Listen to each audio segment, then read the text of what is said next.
What is happening? Welcome to the Plus Pitch Podcast, your more pitching podcast from PitcherList.com. My name is Nick Pollock. Today is March 31st, and yes, we are going to talk about baseball. Look at this lovely SP roundup. Can you take me, Meyer? I'm never going to do that again. I'm so sorry. But I am live streaming this on playback.tv/pitcherlist, and I'm also showing this on YouTube right now. All of these SP roundups from Monday morning to Friday morning will be on YouTube, sometimes on the weekends as well. It's just another way for you to consume this and to and just enjoy just pitching stuff. If you don't want reading it, all right, fine. You can go on YouTube. You can watch it instead. So let's talk about Max Meyer. He went 5.2 innings of 1 earned run, 5 hits, 1 walk, and 7 strikeouts yesterday. 34% CSW. And we were pretty hyped about Max Meyer. Why? Because he was a guy that we saw with a new arm angle, with more velocity on the four-seamer, a much better slider, and the slider already was his best pitch, and then turned that slider into a sweeper as well, and then a better changeup, a sinker. Like, this looked like a complete pitcher finally, not just a guy with a good slider and nothing else. Well, the thing is, he still is kind of a slider without anything else. Not to say that everything is the same that it was before. It's a step up, like across the board. But it's still very much slider first, everything else second. 10 over 37 whiffs and 92 mile per hour sliders was just so good. He actually allowed that 1 walk on after throwing a 1-2 pitch that was so very much a strike. Slider down in middle that was called for a ball, and then he walked him later in that bat. And the four-seamer actually got hit pretty hard. I don't know how Andrew McCutchen hit that one out, up and in, but he did. Like 96. Maybe it was even 98 or something. He just turned on that. I don't know how. Some good sinkers in there. Got lots of outs with it. I loved that. The changeup was okay. Max Meyer is fine at this point. This was not a good Pirates offense. I think we'll get a better test against Atlanta later this week. That's really what I see for Max Meyer, is just a guy that it's not a breakout like Spencer Schwellenbach last year to me, because it's really just a 92 mile per hour slider, which also could come down in velocity. There was more adrenaline here. We normally have seen 90, 91 on that slider throughout the spring. So it almost breaks the Wasker rule, which is the Wasker-Noah rule of you do not go after guys with just an elite slider and nothing else. But it is a kitchen sink around it, and I think that can work. Nick Pivetta also went against Atlanta, and he got the win, 7 innings, 0 earned runs, 1 hit, 0 walks, and 4 strikeouts. That's very good, obviously. I don't love it moving forward completely. Like, it's 21 inches of vert, not even 19 to 20. It's even more of it, but it's an extreme arm angle, which then means that it got hit hard still. That was a near 400 expected WOBA on the four-seamer to right-handers, right? Actually, that was overall, and it's always elevated for right-handers because they see the arm angle difference between his sweeper, which is lower, and the four-seamer, which is up here. However, the curve is also up where the four-seamer is. So it's harder for lefties to deal with Pivetta than it is righties, which is kind of interesting. And I was hoping to see something more like a 30% sweeper usage and maybe a cutter in there, maybe sinkers or something else. But it's really just 90% four-seamer sweeper right now for Pivetta against right-handers, and that's just a little weird for me. So it's fine. It's just, yeah, he might be a hipster, heading-inducing pitcher, stifling the entire roster for someone who has never in his career had an ERA under 4. I don't think that is going to change this season. All right, looking at Mitchell Parker, it was 6.1 innings of 0 earned runs, 7 hits, 5 walks, and 2 Ks. He gets the gold star because we did not expect this against the Phillies. I just didn't really see too much that was exceptional. It was a lot of fastballs over the plate. I'm happy he's leaning slider to lefties. They weren't his best. It was kind of a good job. I'm happy it worked out. It was 9 base runners for a reason across 6.1 innings. So he got those outs. Koufax was there, blessing him from above. You have Davis Martin, 6 innings, 0 earned runs, 4 hits, 2 walks, and 2 strikeouts. Just 3 whiffs, 21% CSW. This was the Angels being bad. This was very much of a blame it on the Angels. They're like, I want to say 5 or 6 teams off the top of my head that are just like, yeah, these are really streamable teams. You have the Pirates, you have the Marlins, you have the Rockies, Rocky Road, you have the Angels, you have the White Sox, and I guess you also have at Seattle. So you have 6. I might be forgetting one more, but I think that's really the Yeah, it's just those six. So a lot of times you're going to see these really strong starts. We've seen it from the Rockies pitchers in Tampa Bay. Even actually, I would even say that one. Tampa Bay's not looking very good as an offense either. So yeah, Davis Martin, 34% changeups, but just 3 whiffs total is just like no. And also he went shutout, but it's the White Sox, so it was 0 earned runs. Yeah, no. You have Tanner Bybee, came back from food poisoning, wasn't his best, but I'm willing to give him some slack here after dealing with food poisoning. That is totally fine with me. And the cutter was like really bad, and he didn't really throw well. And the four seamer and slider was not. It was just really bad. The Royals bailed him out here.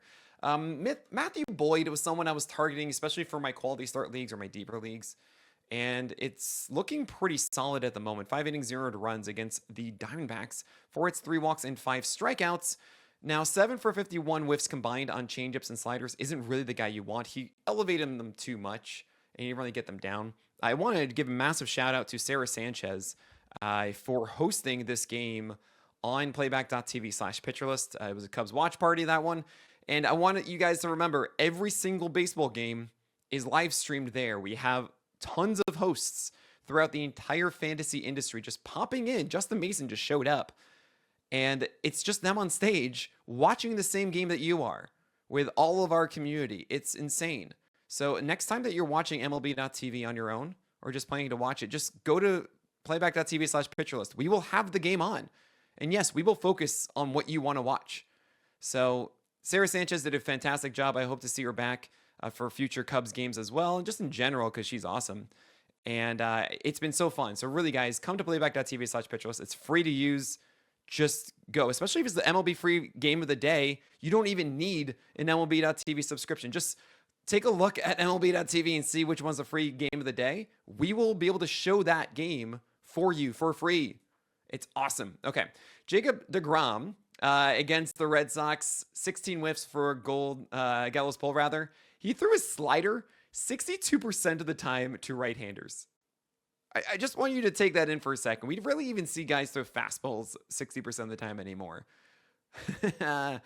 Yeah, he's the best pitcher on the planet. It was 5 innings of 0 runs, 2 hits, 2 walks, 6 Ks, 32% CSW. Also, 5 innings in 73 pitches. Right? Like, he could have gone longer. This is his first start of the year. They're being cautious at first, which is fine. And a lot of times people say, oh, yeah, they're going to be really babying him. He's not going to be productive. 5 innings with 6 strikeouts and 0 ERA and a .8 whip. Like, sure, you didn't get the win because the Red Sox had Fitz on the other side of it, and that worked out for them. But, come on. His fastball's at 97, Jacob DeGrom. Okay? We even saw the changeup show for 3 for 11 whiffs. Like, Jacob DeGrom is dope. It makes us feel dope. He's the best pitcher on the planet. I don't care what you say about Skeens and Crochet and Wheeler and Scooble. Give me DeGrom all day. Chris Bassitt against the Orioles got the win. 6 innings, 1 earned run, 8 hits, 2 walks, 7 Ks. This is Chris Bassitt. And I know it's kind of funny because he had a 146 whip last year. And here we have a 10 base runners in 6, which is a 160 whip if I do my quick maths. I think that's right. Something like that. Yeah, not fun though. That would be if it was, whatever. It's okay. Who cares? It's a high whip. The point of the matter is that Chris Bassitt is still doing what he normally does. He actually got a fair number of whiffs, 8 on the cutter and curve combined. That's cool.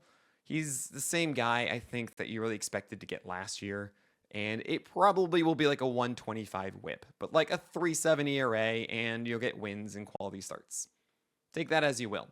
Okay, I expect him to do like the Bailey special a decent amount, which is a 117 whip, like 7 base runners in 6. Okay, you have Brian Wu against the Athletics in Seattle, so we expected it to be productive. And well, you know, it was 6 innings, 1 earned run, 5 base runners, 5 Ks. This is such a standard Wu start because his secondaries went 1/15 whiffs. One day. Even more so with that, actually more important than the whiffs, terrible strike rates, like really, really bad. And I know you're seeing this a lot more in the roundup these days of like me giving you the exact percentage of strikes and being really in on that.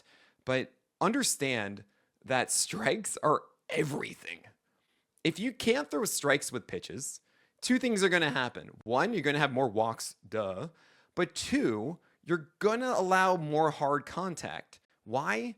Because guys are going to be in better counts where then they can do their A swing and likely get a fastball or a pitch over the plate, or they take it, right? So high strike rates are generally good things, unless it's like all of them are over 80%. Then you've gone to the deep end of like, oh no, this is too hittable. And Jameson Tyone, you might want to nibble a little bit more, right? The George Kirby thing too, with four seamers upstairs and all. So just keep that in mind. I'm getting that data.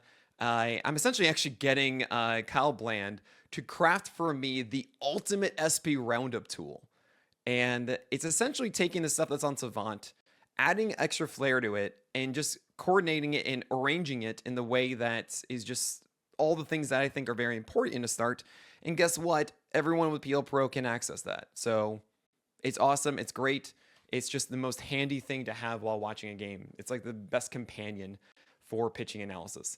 You have Andrew Heaney against the Marlins, Michael Wacha, Jack Hanowitz, all these other guys, AJ Smith-Shawver, Richard Fitz. I'll tell you about all of these and Robbie Ray after this break.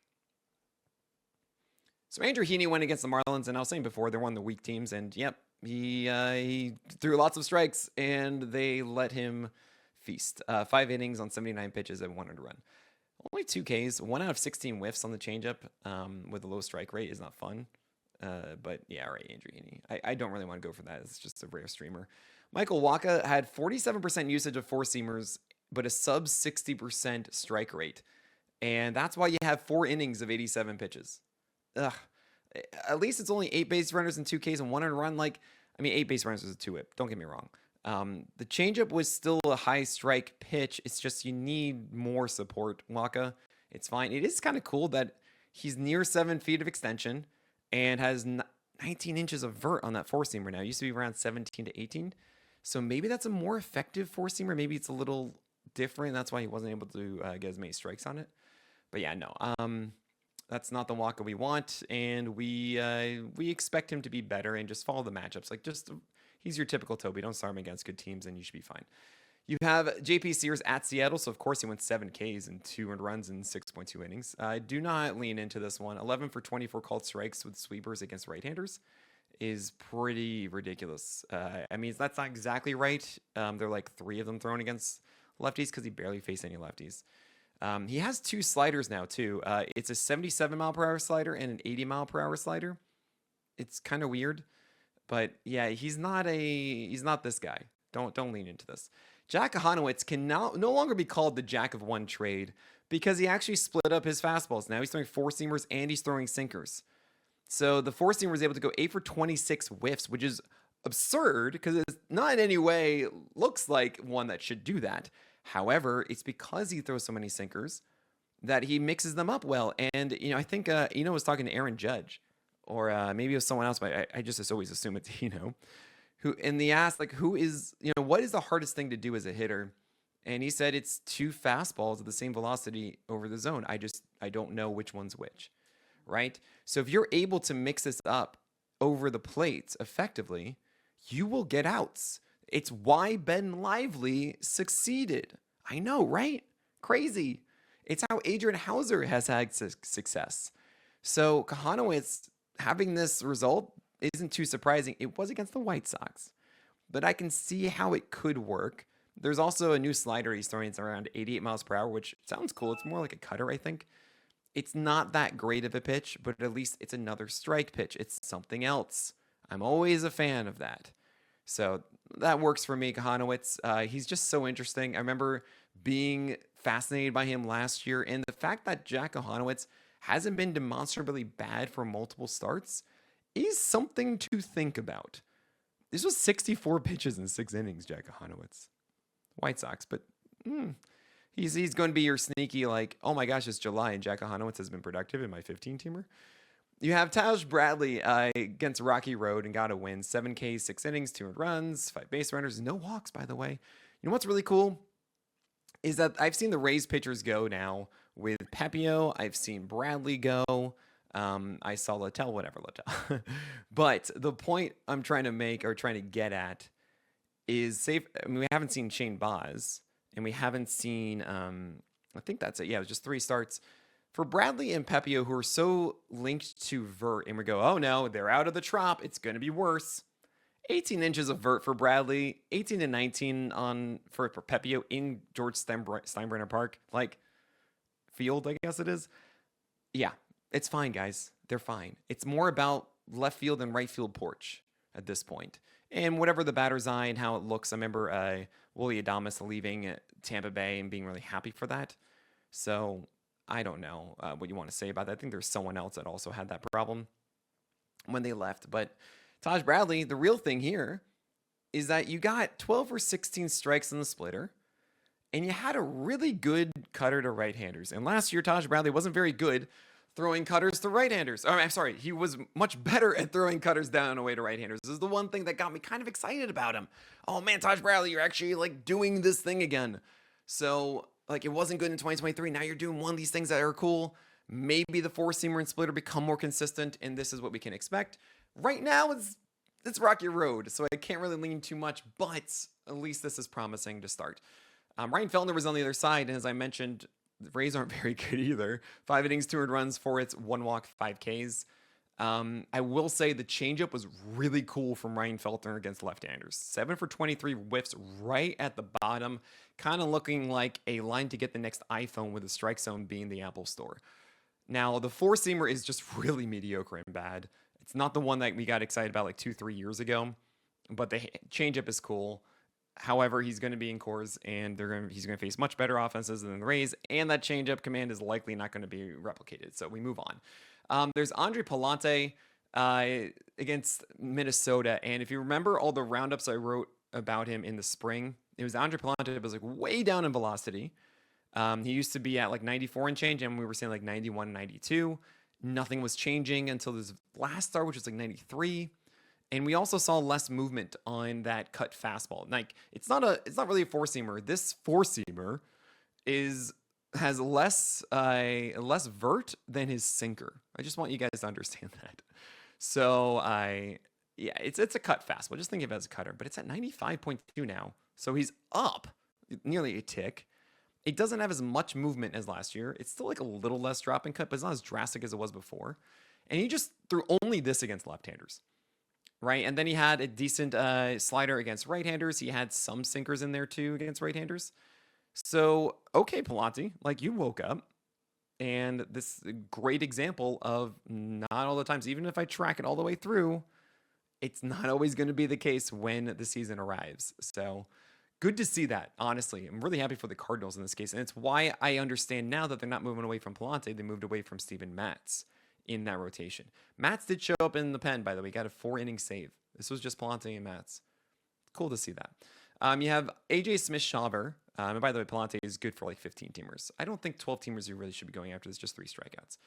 AJ Smith-Shawver is a very interesting one because I picked him up in Tout Wars just because I said, you know what? Like, I want... Tout Wars is a league where it's a weekly fab, and... it's really tough because you have to start him if you do pick him up. So I said, fine, it's against the Padres. I don't like this start, but I'm willing to take the chance to see, like, if this is something legit, I'll get in now before the fab period happens and it's really, really expensive if it is really good. I didn't really think it was going to be that good, but there are very few options there, and I said, okay, fine. So here's the thing. AJ Smith-Shawver was... he's not really someone I want to go for. He gets the Marlins next, and what I'll say is if AJ Smith-Shawver is out there, pick him up for that. Hopefully it's a better one because it's the first start of the year, and sometimes command is worse than that one because the command overall was just really bad. It was a 50% strike rate on 22 fastballs and 44% strike rate on 18 curveballs. Terrible.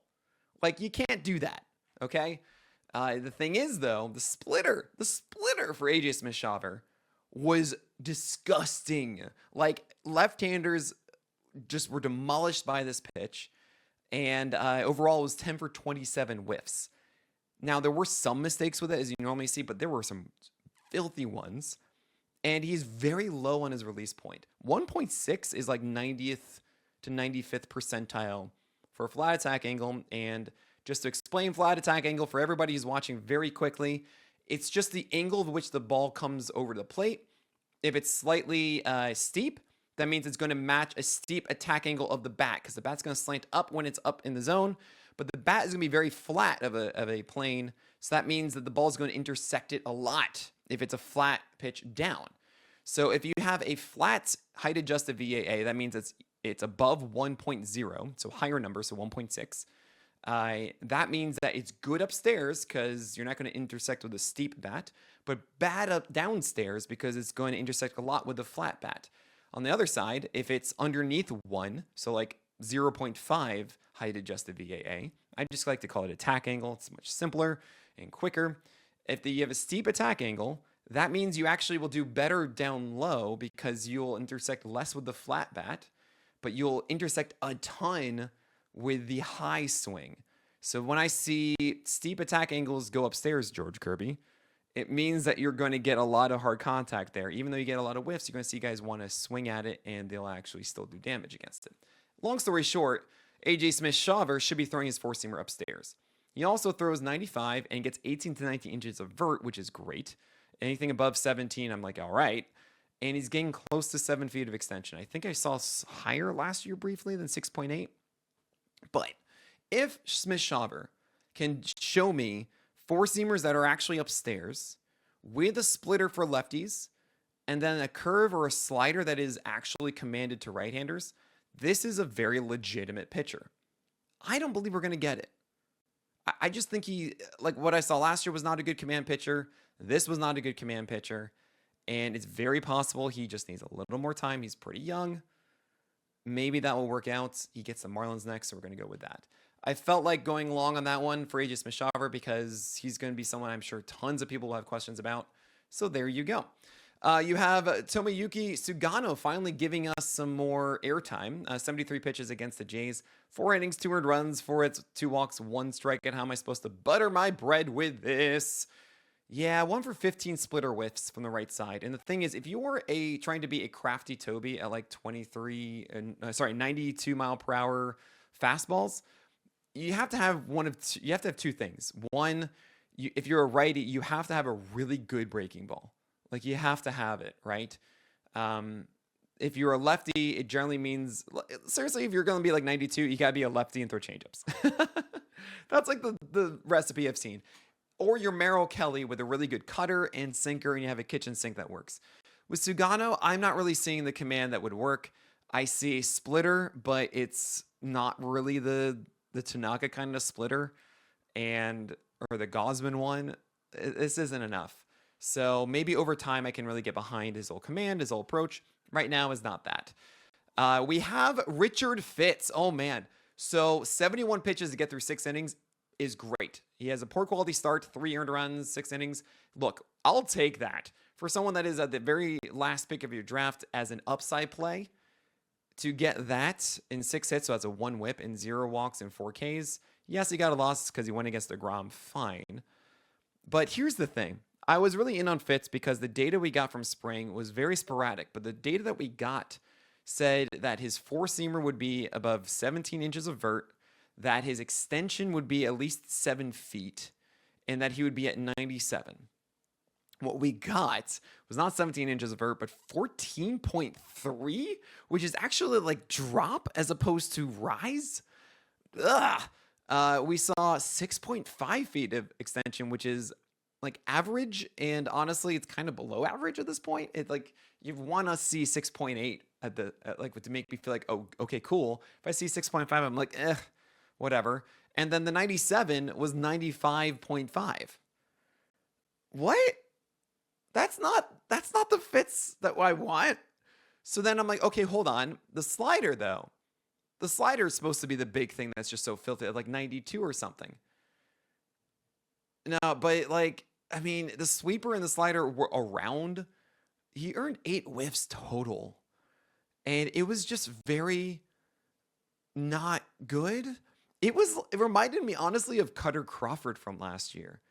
Of just kind of a guy that wasn't really like that exciting to watch. So I'm not there yet with Fitz. I do want to give him another outing. I also want to mention that Jacob DeGrom's vert was way down, also at like 14 and change or something like that, minus over 2 inches. And that's weird.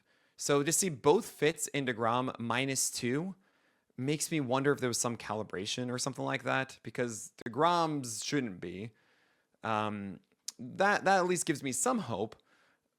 The very long story here is that he gets the Cardinals. So Richard Fitz gets the Cardinals. You have Richard Fitz now. You're wondering if you should drop for someone else. You shouldn't. Start him against the Cardinals. That's a bad offense. You should be fine there, and then we can take it from there, okay? Don't like, all the other things are just kind of weird, and we don't know yet, so just stick with Fitz. You have Eduardo Rodriguez, a former Red Sox, going against the Cubs. Nothing exciting here. He just threw a ton of changeups, like 50% changeups against right-handers, which is bonkers to me. And they aren't that amazing. They used to be the pitch, but it was really when he was able to get it actually down and away with a harder fastball. But he's at 91 as opposed to like 94, 95 of old. So it's 5.1 innings of 3 earned runs, 3 hits, 3 walks, 5 Ks, 85 pitches. I think Eduardo Rodriguez is a 15-team Toby. He could be helpful in quality start leagues or like CBS points that really emphasize those inning guys. And keep in mind, for CBS points, you can take everything that I say, but whenever I talk about them as like a 6-inning guy without strikeout affinity, then that is your CBS points guy. CBS points leagues is all about going deep into games and not allowing base runners. Okay? It's the same, you get the same amount of points for a strikeout as you lose points for a walk. It is 0.5. That's wrong. It's -1 for a walk and 0.5 for a strikeout. So, not good. You'd rather go innings than you would strikeouts, okay? 6 strikeouts equals 1 inning. Keep that in mind in CBS. It's 3 points for an inning, 0.5 for a strikeout. So you don't really want to chase the strikeout upside guys in those. You really want to chase your 6-inning Tobies as much as possible. That could be Eduardo Rodriguez. Robbie Ray let me down a little. He was so good through 5. I think it was a 1-hitter, nothing on the board. Careful Icarus a bit, but really he let me down because he had the intent of the Blake Snell blueprint of 4-seamers upstairs and changeups and sliders down. However, it was 45% strikes on the slider and just 20% on the changeup. And 5.1 innings, 300 runs, 3 hits, 1 walk, 4 Ks. All of those runs in that 6th inning. He didn't get the whiffs that we want to see because the slider and the changeup were just so inconsistent. What really bothered me, though, was the 4-pitch walk in the 6th where he threw 3 changeups all for balls. He threw a 3-0 changeup out of the zone down. And yes, data. I love seeing 3-0 pitches that are not fastballs. We get more data for our models. Awesome. But no, you didn't need to throw 3 changeups against this guy. You would have been fine. So Robbie Ray is going to have some volatility like this. It's annoying. At the same time, like, he shouldn't have 20% strikes on his changeup and 45% strikes on the slider. We know that. Also, where's the curve? The curve was really effective for him last year. Don't like completely ditch that too. Okay, that should have been the backup option when the changeup wasn't working, but whatever. Marcus Stroman, 4.2 innings, 300 runs, 5 hits, 1 walk, 3 Ks. You don't want Marcus Stroman. And I was actually guessing that the Friday Pirate, Ryan Yarbrough, would be the guy to get the win. Tim Hill snagged it instead. So close. Nick Martinez, 6 innings, 400 runs, 4 hits, 1 walk, 5 Ks. Honestly, I think he's really good, and this was unfortunate for him. I'm surprised he didn't throw more changeups, just 12% usage, and saved it just for lefties. And no, throw more changeups. But he commands really well, has a big kitchen sink. I think this is like a Michael Wacha kind of thing, maybe even slightly better than Wacha because there's more support for his changeup. But then again, Wacha's changeup is better. Do what you want with that. Nick Martinez is a pretty solid Toby. And you have Aaron Nola going 5.1 innings, 500 runs, 6 hits, 0 walks, and 8 strikeouts. Well, left on base rate not doing well. What? Oh my gosh. His changeup was so good against lefties, though. So I'm not worried about this. He is a tick down in velocity. That's typical for this early in the season. Don't worry about it. Aaron Savali against the Yankees hurt his hamstring. He left that one early, so 3 innings of 5 earned runs. I imagine Logan Henderson will get an opportunity for the Brewers because who else are they going to go with? I don't feel like you need to pick up Logan Henderson. Just wait and see with him. I don't think that it's a very overpowering thing. And last but very not least is Bailey Ober. For the 2nd straight year, he absolutely bamboozled all the teams that drafted him from his first start. This one had a much better explanation, though, and I'm really upset that they didn't tell us. On Friday, apparently Bailey Ober was just absurdly sick the entire day, had to get an IV on Saturday, and was not at his best for the start. Just skip him. just skip him. I mean, I guess you don't really have someone else, but you had Robbie Dobnak. Just skip him. I don't know. I'm really surprised that they actually started him here. And do not judge Bailey Ober for this one. All right. Even though all the things that I've been saying in the preseason about like Bailey Ober's velocity being lower and fastball command not being as good, we'll see the next start. Okay. But that is it for today. I'm not doing streamers anymore on this. You got to check it on the website. But that is it for today. My name is Nick Pollock, and may your BABIPs be low and your strikeouts high.